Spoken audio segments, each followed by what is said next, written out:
ಸೇವೆಗಾಗಿ ಬಾಳು, ಜ್ಞಾನವೇ ಶಕ್ತಿ ಎಂಬಂತೆ ಈ ವೇದಿಕೆಯ ಘನ ಅಧ್ಯಕ್ಷೀಯ ಸ್ಥಾನ ವಹಿಸಿರುವಂತವರು ಹಾಗೂ ಉಪಾಧ್ಯಕ್ಷರು, ಅತಿಥಿಗಳು, ಮುಖ್ಯ ಅತಿಥಿಗಳು, ಈ ನಮ್ಮ ಶಾಲೆಯ SDFC ಅವರಾಗಿರ್ಬಹುದು, ಪ್ರೌಢಶಾಲೆ SDFC ಅವರಾಗಿರ್ಬಹುದು, ಹಾಗೂ ಗ್ರಾಮ ಪಂಚಾಯತಿಯ ಎಲ್ಲ ಅಧ್ಯಕ್ಷರು, ಉಪಾಧ್ಯಕ್ಷರು, ಸದಸ್ಯರಾಗಿರ್ಬಹುದು, ಹಾಗೂ ಸೊಸೈಟಿ ಅಧ್ಯಕ್ಷರು, ಉಪಾಧ್ಯಕ್ಷರು, ಸದಸ್ಯರಾಗಿರ್ಬಹುದು, ಜೊತೆಗೆ ಈ ಒಂದು ಊರಿನ ಎಲ್ಲ ಸಮಸ್ತ ಗ್ರಾಮಸ್ಥರಲ್ಲೂ ನಮಸ್ಕರಿಸುತ್ತಾ, ಜೊತೆಗೆ ನನ್ನ ಸ್ನೇಹ ಮಿತ್ರರಿಗೂ ಕೂಡ ನಮಸ್ಕರಿಸುತ್ತಾ, ಹಾಗೂ ನನ್ನ ಕರ್ಮ ಭೂಮಿಯಾದ ನಮ್ಮ ಶಿಕ್ಷಣ ಇಲಾಖೆಯ BO ಮೇಡಮ್ ಅವ್ರಿಗೂ ನಮಸ್ಕರಿಸುತ್ತಾ, ಜೊತೆಗೆ ನಮ್ಮೆಲ್ಲ ಈ ಒಂದು ಸೇವಾದಳದ ಎಲ್ಲ ಶಿಬಿರಾರ್ಥಿಗಳಿಗೂ ನಮಸ್ಕರಿಸುತ್ತಾ, ಜೊತೆಗೆ ಈ ಒಂದು ಕಾರ್ಯಕ್ರಮದಲ್ಲಿ ಇವತ್ತು ಇಂಥ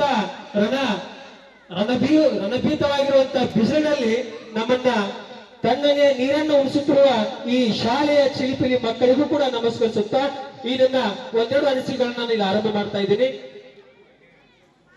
ಮೊದಲನೇದಾಗಿ ಇಡೀ ವಿಜಯಪುರ ಜಿಲ್ಲೆಯ ಎಲ್ಲ ತಾಲೂಕಿನಿಂದ ಬೇರೆ ಬೇರೆದಲ್ಲಿ ನಾವು ಆಗಮಿಸಿದೆವು.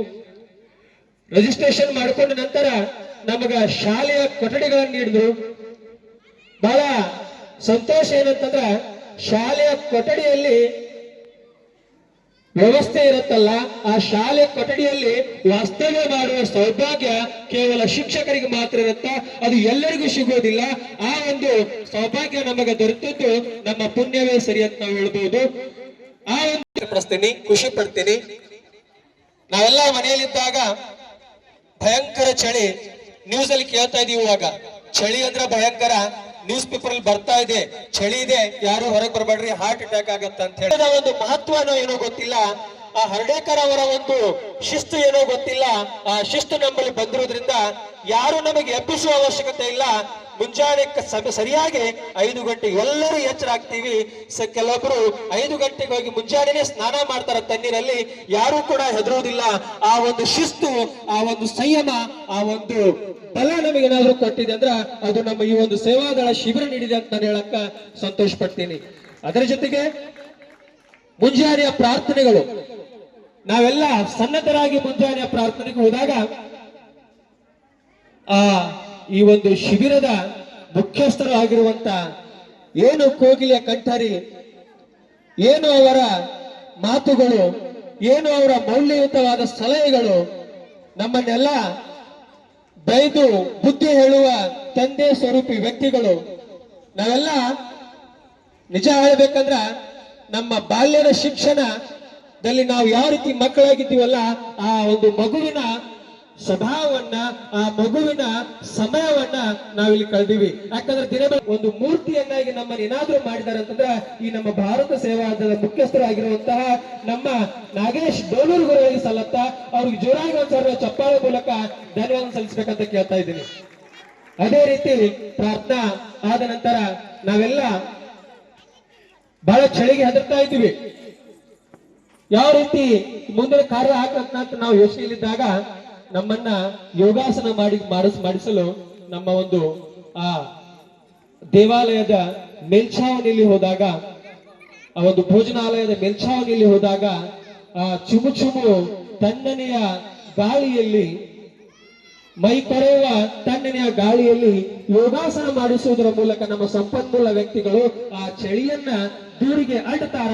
ಜೊತೆಗೆ ಆ ಸೂರ್ಯ ರಶ್ಮಿಯ ಕಿರಣಗಳು ನಮ್ಮ ಮೈ ಮೇಲೆ ಬಿದ್ದು ನಮ್ಮ ಮೈ ಕಾಂತಿಯನ್ನ, ನಮ್ಮಲ್ಲಿರುವ ಮೌಲ್ಯವನ್ನ, ನಮ್ಮಲ್ಲಿರುವ ಒಂದು ಶಕ್ತಿಯನ್ನ ಪುಟಿಗೊಳ್ಳುವಂತ ಒಂದು ಯೋಗಾಸನ ಮಾಡಿಸಿ ನಮ್ಮಲ್ಲಿ ಒಂದು ವ್ಯಕ್ತಿಗತವಾದ ಒಂದು ಜ್ಞಾನ, ಒಂದು ಆಶಾಕಿರಣ, ಒಂದು ಶಕ್ತಿಯನ್ನು ನೀಡುವ ಒಂದು ಸಂಸ್ಥೆ ಯಾವುದಾದ್ರಾಗಿತ್ತಂದ್ರ ಅದು ನಮ್ಮ ಈ ಭಾರತ ಸೇವಾದಳ ಅಂತ ಇಷ್ಟ. ಅದಾದ ನಂತರ ಕಳೆದ ಸೇವಾದಳ ಆ ಒಂದು ಯೋಗಾಸನ ಆದ ನಂತರ ನಾವೆಲ್ಲ ಮತ್ತೆ ಸನ್ನದ್ಧರಾಗಿ ಹೋಗ್ತೀವಿ.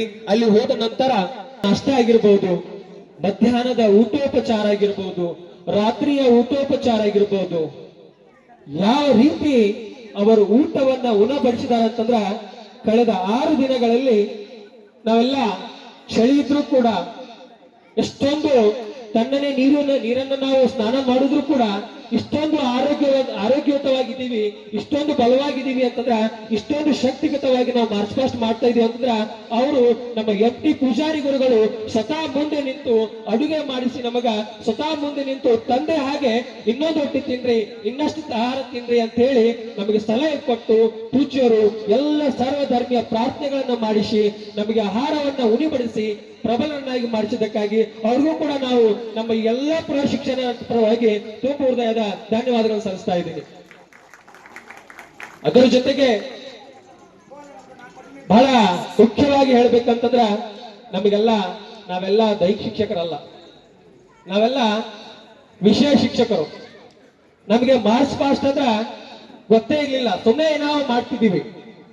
ಆ ಮಾರ್ಚ್ ಪಾಸ್ಟ್ ಯಾವ ರೀತಿ ಮಾಡಬೇಕು, ಅದರ ಕಮಾಂಡ್ಸ್ ಗಳಾಗಿರ್ಬೋದು, ಯಾವ ರೀತಿ ನಿಲ್ಬೇಕು, ಯಾವ ರೀತಿ ಡ್ರೆಸ್ಸಿಂಗ್ ಇರತ್ತ, ಯಾವ ರೀತಿ ಮಾತನಾಡೋದಿರತ್ತ, ಆ ಕಮಾಂಡ್ ಆ ಒಂದು ಜೊತೆಗೆ ಅದ್ರ ಜೊತೆಗೆ ಹುಕ್ಸ್ ಗಳಾಗಿರ್ಬೋದು, ಆಮೇಲೆ ಕಾಟೆ ಆಗಿರ್ಬೋದು, ಆಮೇಲೆ ಆ ಒಂದು ಧ್ವಜಾರೋಹಣ ಮಾಡುವ ವ್ಯವಸ್ಥೆ ಆಗಿರ್ಬೋದು, ಆ ಧ್ವಜಾರೋಹಣ ಚೌಕಟ್ಟು ಯಾವ ರೀತಿ ಇರುತ್ತ, ಧ್ವಜಾರೋಹಣ ಯಾವ ರೀತಿ ಮಾಡೋದು. ನಾನು ಇನ್ನೊಂದು ಮೈ ತುಂಬಿಸ್ಕೊಂಡಿದ್ದೇನೆ ಅಂತಂದ್ರ, ನಾನು ಯಾವತ್ತೂ ಧ್ವಜ ಅವರೋಹಣವನ್ನು ನೋಡಿರ್ಲಿಲ್ಲ. ನೀವೆಲ್ಲ ಕುಂತವ್ರು ಗೊತ್ತಿರತ್ತೆ ನಿಮಗೆ, ಧ್ವಜಾರೋಹಣ ಮಾಡಿರ್ತೀರಿ ಎಲ್ಲರೂ, ಬಟ್ ಯಾರು ಸಾಯಂಕಾಲ ಧ್ವಜ ಅವರೋಹಣವನ್ನು ನೋಡುವುದಿಲ್ಲ. ಒಂದ್ಸಾರಿ ಅವಕಾಶ ಸಿಕ್ಕ್ರ ಆ ಧ್ವಜ ಅವರೋಹಣ ನೋಡ್ರಿ, ಅದರ ಸಂತೋಷ, ಆ ಖುಷಿ, ಆ ಒಂದು ಭಾವನೆ ಏನಿತ್ತಲ್ಲ, ನಾವು ಭಾರತ ಮಾತೆಗೆ ನೀಡುವ ಒಂದು ಗೌರವ ಇದೆಯಲ್ಲ, ಆ ಧ್ವಜ ಅವರೋಹಣ ಮಾಡಿದಾಗ ನಮ್ ತುಂಬತ್ತ. ನಮ್ಮನ್ನ ಧ್ವಜಾರೋಹಣದ ಮೂಲಕ ಆರಾಧಿಸಿ ನಮ್ಮನ್ನ ರಕ್ಷಣೆ ಮಾಡಿದ ಆ ಭಾರತಾಂಬೆಯ ಧ್ವಜ ಅವರೋಹಣದ ಮೂಲಕ ಕೆಳಗಿಳಿತಾ ಇರುತ್ತಲ್ಲ.